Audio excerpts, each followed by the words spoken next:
Shalom, saudaraku yang dikasihi Tuhan Yesus Kristus. 27 Mei 2021 saya akan sampaikan mengenai kemurnian hati.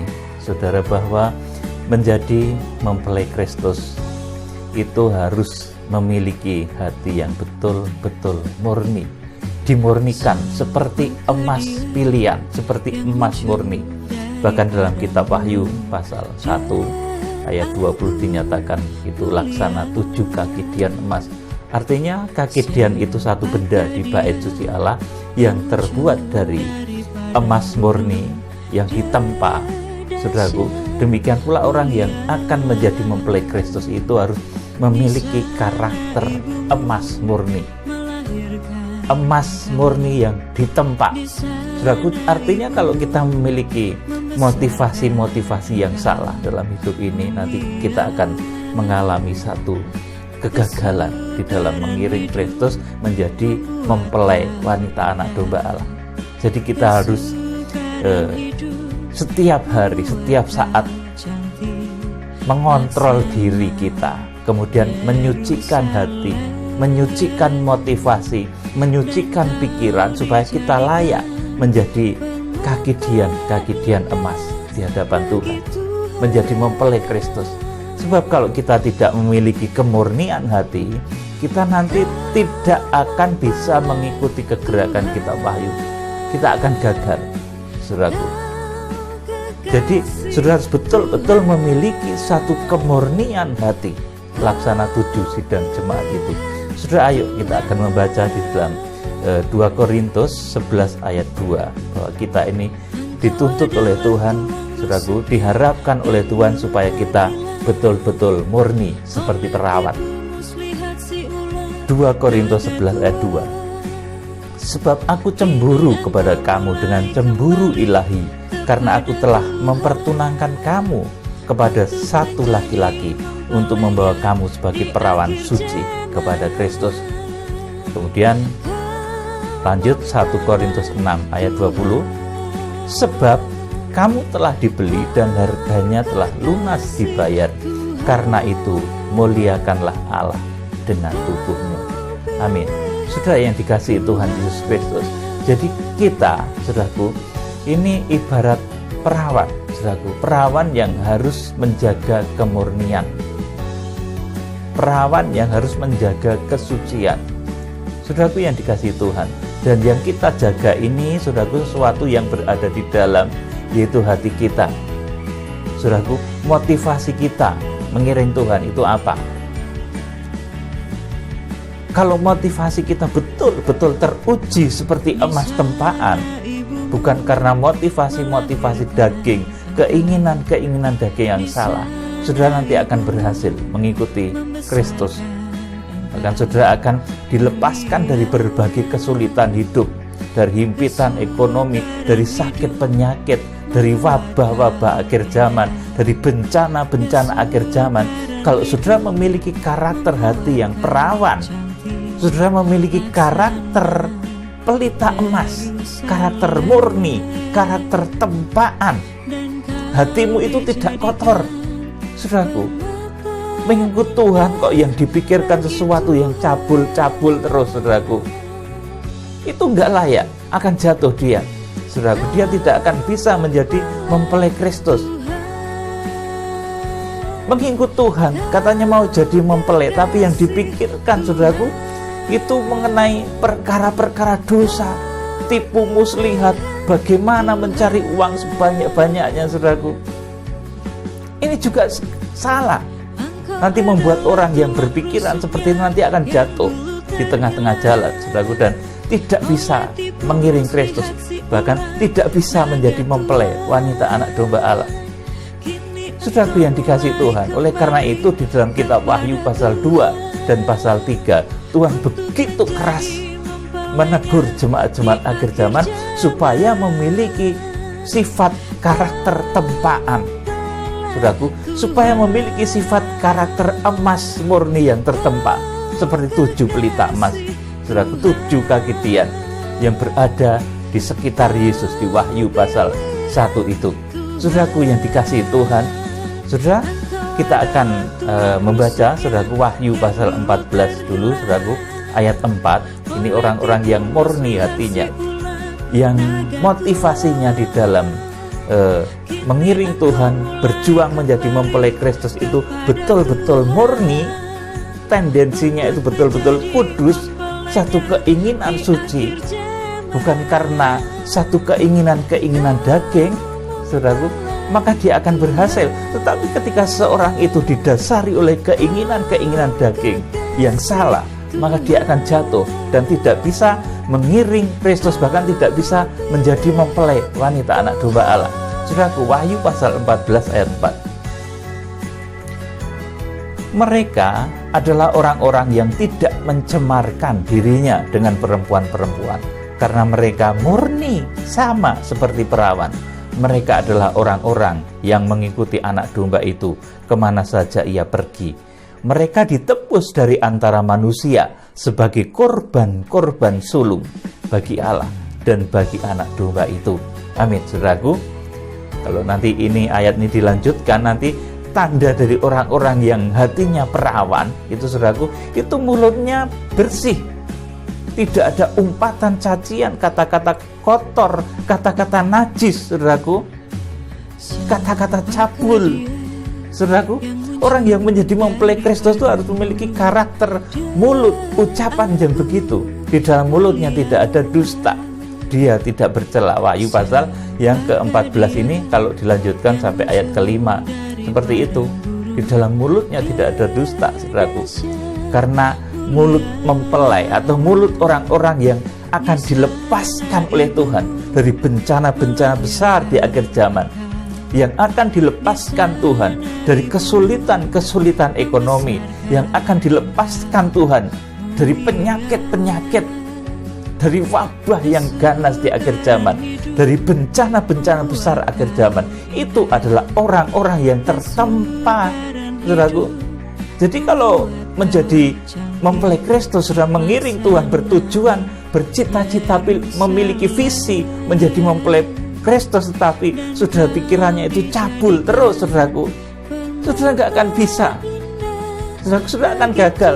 Bukan mempelai itu namanya, saudaraku, tapi memble, saudaraku. Jadi kalau sudah mau menjadi mempelai Kristus tapi pikiran cabul terus, saudaraku, itu bukan mempelai, memble itu, saudaraku.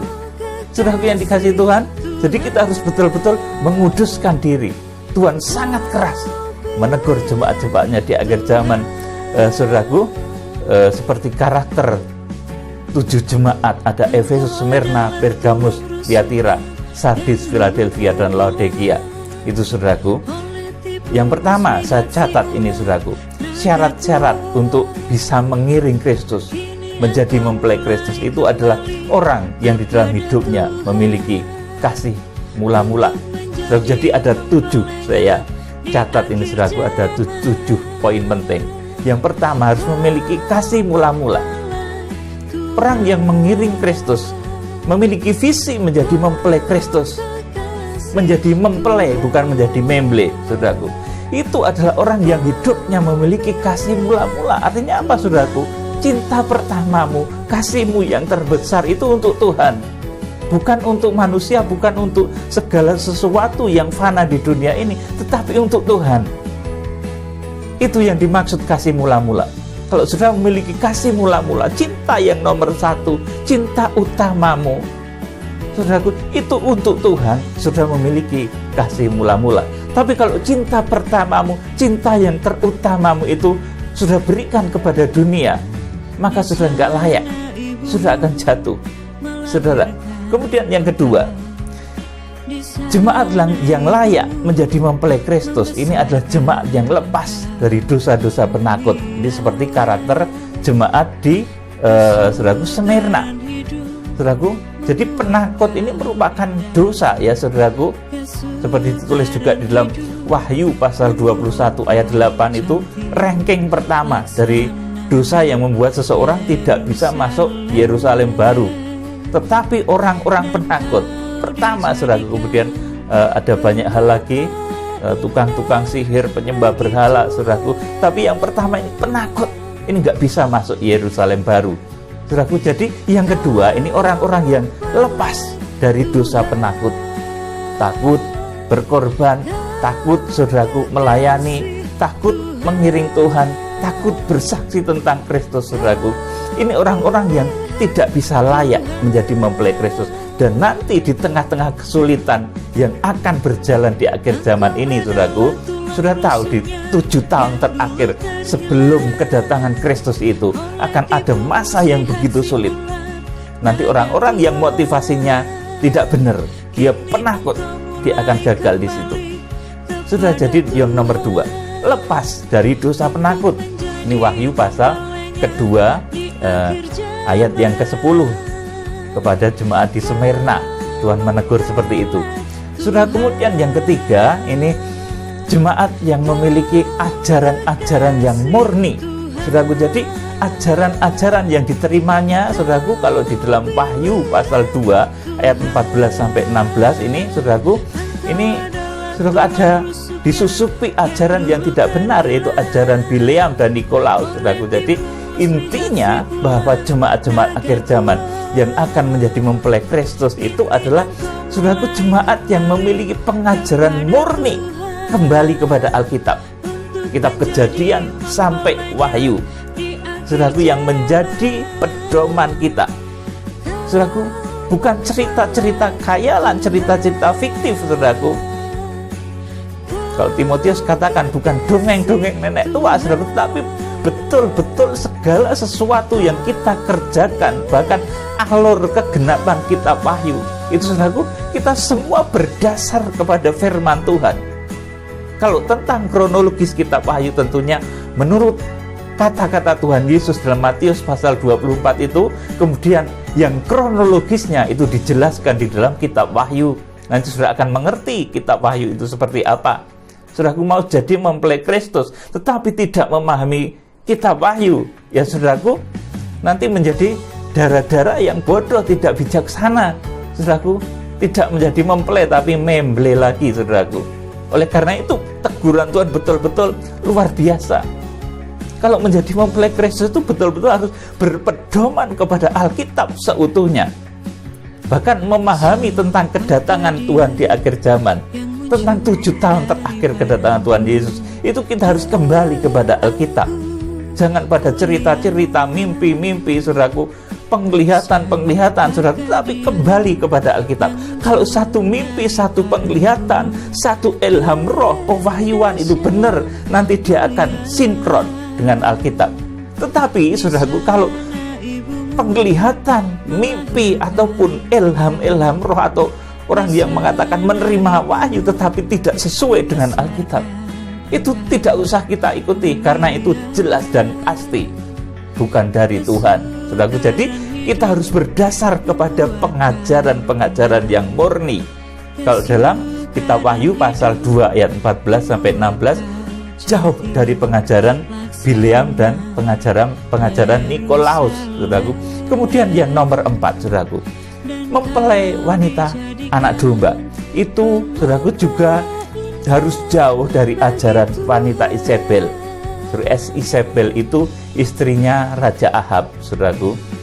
Kalau dahulu riwayatnya ini sudah pernah saya ceritakan, ya saudaraku. Di sana, saudaraku, yang disebut dengan wanita Isabel, tapi ini bukan Isabel istrinya Raja Ahab, itu bukan, tapi ini satu pengajaran, saudaraku, di mana mereka memperbolehkan zina. Jadi saudaraku, masih pelayanan tapi dia juga masih berzina terus, saudaraku. Ini nggak layak jadi mempelai, saudaraku. Yang dipikirkan itu sesuatu yang cabul-cabul terus, saudaraku. Pikirannya itu kotor-kotor terus begitu, saudaraku. Ini nggak layak, pasti akan jatuh, saudaraku yang dikasih Tuhan. Oleh karena itu, kepada jemaat di Tiatira, Wahyu pasal 2 ayat 20 sampai 24, Tuhan menegur keras. Jangan sampai, saudaraku, ada ajaran wanita Isabel. Jangan sampai ada perzinahan. Jangan sampai ada pengajaran seluk-beluk iblis. Ngapain mempelajari seluk-beluk iblis? Kita belajar seluk-beluk kerajaan surga saja, saudaraku. Kita belajar seluk-beluk Roh Kudus, seluk-beluk firman Tuhan. Tetapi saudaraku, di jemaat Tiatira itu rupanya ada ajaran seluk-beluk iblis. Ngapain coba mempelajari seluk-beluk iblis itu? Saudaraku, tidak ada gunanya. Saudaraku, jadi ajaran wanita Isabel yang memperbolehkan zina, katanya pelayanan, katanya saudaraku rajin ke gereja, tapi zinanya juga rajin, saudaraku, itu enggak layak jadi mempelai, memble lagi. Saudaraku, saudara yang dikasihi Tuhan Yesus Kristus. Kemudian yang kelima, saya catat saudaraku, ini juga terhindar dari kematian dan kebangkitan rohani palsu. Ini yang terjadi di jemaat Sardis. Wah, kematian kebangkitan palsu ini banyak loh saudaraku. Seolah-olah sepertinya itu urapan Roh Kudus, padahal bukan.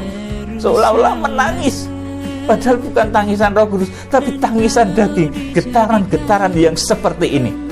Saudara, harus betul-betul kita uji. Maka dalam satu ayat dikatakan engkau harus bisa menguji roh. Saudara, apakah ini dari Roh Kudus apa bukan? Saudaraku, sebab ada satu ketika yang sepertinya itu kena urapan Roh Kudus tapi bukan. Itu manifestasi daging saja, satu luapan emosional saja ada. Saudaraku, buktinya apa saudaraku? Hidupnya tidak berubah. Saudara, kalau seseorang itu dipenuhi oleh Roh Kudus, menangis karena urapan Roh Kudus, saudaraku, hidupnya akan berubah, mengalami pengubahan, mengalami keubahan menjadi baik, benar, dan kudus. Tetapi kalau dia saudara, katanya berbahasa-bahasa roh, saudaraku, seperti diurapi Roh Kudus, datang misalkan yang disebut dengan KKR, tetapi saudaraku, nanti sesudah dia pulang dari situ, saudaraku, balik lagi kepada perbuatan-perbuatan dosa, perbuatan-perbuatan kotor, saudaraku.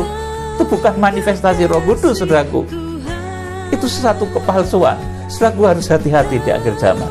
Jadi saudaraku, kita harus jauh dari, saudaraku, di sini dikatakan karakter kematian dan kebangkitan rohani palsu. Ini cuma Sardis, seolah-olah itu rohaninya maju, tetapi itu kematian kebangkitan palsu. Saya kasih tahu saudara, nangis itu belum tentu tangisan Roh Kudus. Mencucurkan air mata itu belum tentu dari Roh Kudus, saudaraku. Bisa itu malah suara daging. Saudara yang dikasihi Tuhan Yesus. Kemudian saya catat yang keenam, yang menjadi syarat mempelai Kristus adalah sabar memegang iman. Ini kepada jemaat Philadelphia, pesan Tuhan kepada jemaat di Philadelphia. Sabarlah, peganglah apa yang ada padamu. Saudaraku, ini saudaraku, yang harus dimiliki oleh jemaat Philadelphia, sabar. Orang yang ingin menjadi mempelai Kristus itu harus sabar. Jangan dikit-dikit marah, dikit-dikit emosi, saudaraku. Nggak bisa, saudaraku. Kemudian yang nomor 7, saudaraku, ini teguran Tuhan kepada jemaat di Laodikia, Wahyu pasal 3 ayat yang ke-15, saudaraku. Wahyu yang ketiga ayat yang ke-15, teguran di jemaat Laodikia, saudaraku. Jemaat Laodikia ini suam-suam kuku. Artinya apa, saudaraku? Kalau di mezbah korban bakaran itu, saudaraku, apinya itu hampir padam, suam-suam kuku, saudaraku. Karena tidak dijaga api mezbah itu. Jemaat Laodikia itu kaya tapi nggak ngerti berkorban, saudaraku. Ini teguran Tuhan kepada jemaat Laodikia. Jadi, saudaraku, jemaat akhir zaman yang akan menjadi mempelai Kristus ini adalah jemaat yang pandai di dalam berkorban. Ingat baik-baik ini, saudaraku, pandai di dalam berkorban untuk pekerjaan Tuhan, memelihara api mezbah, rohnya menyala-nyala, tidak suam-suam kuku. Kalau jemaat Laodikia ini, saudaraku, karena tidak mengerti berkorban, akhirnya api mezbah, api pelayanan, saudaraku, menjadi, saudaraku, mau padam. Padahal jemaat Laodikia ini banyak yang kaya. Bahkan mereka bilang, aku tidak kekurangan apapun, aku bisa mencukupkan segala sesuatu. Tapi ketahuilah bahwa engkau miskin, buta, telanjang, melarat, saudaraku. Kata Tuhan seperti itu. Saudaraku, jadi saudaraku yang nomor 7 ini, saudaraku, syarat menjadi mempelai Kristus ini adalah jemaat-jemaat yang pandai di dalam berkorban, di dalam menjaga nyala api mezbah sehingga apinya berkobar-kobar. api pelayanan kegerakan itu bisa berkobar-kobar. Saudaraku, jangan biarkan api kegerakan ini menjadi suam. Saudaraku, kalau orang memiliki karakter jemaat Laodikia, saudaraku, dan tidak diperbaharui, maka nanti api mesbahnya, saudaraku, ini lama-lama akan padam. Suam-suam kuku cuma anget. Saudaraku, ini karakter jemaat Laodikia yang tertulis dalam Wahyu pasal 3 ayat yang ke-15. Jadi jemaat akhir zaman yang layak menjadi mempelai ini adalah jemaat yang pandai di dalam berkorban, memanfaatkan hartanya itu bukan untuk menuruti keinginan daging, saudaraku, tapi saudaraku untuk membangun satu pelayan itu luar biasa. Kalau orang menggunakan hartanya untuk memuaskan hawa nafsu, saudaraku, itu bisa juga loh, saudaraku. Saudara pegang uang banyak sekali, saudaraku, itu bisa membawa saudara kepada perzinahan, percabulan, kepada hawa nafsu, bisa banget, saudaraku. Tetapi kalau itu membawa saudara kepada mezbah Tuhan, sehingga mezbah Tuhan apinya menjadi semakin besar, menjangkau bangsa-bangsa, saudaraku, ini baru luar biasa. Saudaraku, Tuhan menegur, saudaraku, kepada 7 jemaat ini. Dan di akhir setiap teguran itu Tuhan katakan, kamu punya telinga enggak? Bahasa Jawanya, kowe duwe kuping ora? Nek duwe kuping, rungokno apa yang menjadi kata-kata roh.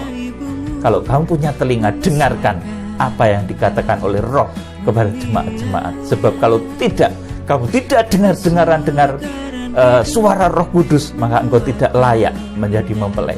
Dan nanti di tengah jalan, pada saat memasuki masa kesukaran besar, engkau akan gagal, saudaraku, tidak mendapatkan perlindungan dari bahaya 21 macam tulah akhir zaman, saudaraku. Kalau saudara bisa memiliki karakter, saudaraku, 7 tadi, saudaraku. Yang pertama, memiliki kasih mula-mula, lepas dari dosa penakut, ini yang kedua. Kemudian memiliki pengajaran yang murni, jauh dari ajaran palsu, ini yang ketiga. Kemudian yang keempat, jauh dari ajaran wanita Isabel, perzinahan, dan seluk-beluk iblis. Kemudian yang kelima, terhindar dari kematian dan kebangkitan rohani palsu. Jadi ada kematian, kebangkitan rohani palsu, itu ada, saudaraku. Seolah-olah itu, wah itu urapan roh, tapi bukan, itu ada, saudaraku. Itu karakter dari jemaat Sardis. Kemudian yang keenam, ini sabar menanggung iman, saudaraku. Sabar memegang iman. Ini pesan kepada jemaat Philadelphia, Wahyu pasal 3 ayat 8 sampai 10. Kemudian saudaraku yang terakhir, ini adalah jemaat yang pandai di dalam berkorban, sehingga rohnya menyala-nyala untuk melayani Tuhan, tidak suam-suam kuku, saudaraku. Jadi ini karakter dan syarat-syarat menjadi mempelai. Orang-orang yang betul-betul tertempa, militan di dalam iman, bukan untuk melakukan kekerasan, saudaraku, tetapi militan untuk melakukan firman Tuhan, militan untuk menyucikan diri. Sebab saudaraku, ada orang yang militan untuk berperang, ada, saudaraku, tapi kita militan di dalam menyucikan diri, di dalam menguduskan diri sesuai dengan tuntunan firman Tuhan dan Roh Kudus. Kita harus dengar-dengaran dengan suara Roh Kudus. Nah, itulah orang-orang yang layak menjadi mempelai. Tapi kalau orang ingin jadi mempelai, katanya ingin jadi mempelai, tapi masih saja yang dipikir ini kotor, cabul, saudaraku, rendah, saudaraku, ucapan mulutnya ini kotor terus, saudaraku, penuh hujatan, cacian, makian, dan sebagainya. Enggak layak. Bukan mempelai itu, tetapi memble. Saudaraku yang dikasih Tuhan, saudara jangan jadi memble ya, saudara jadi mempelai Kristus yang memiliki sifat-sifat yang luar biasa, sifat-sifat yang tulus, murni, dan teruji. Salam penuaian Tuhan Yesus Kristus yang dahsyat memberkati saudara dengan kasih-Nya yang ajaib. Haleluya. Amin.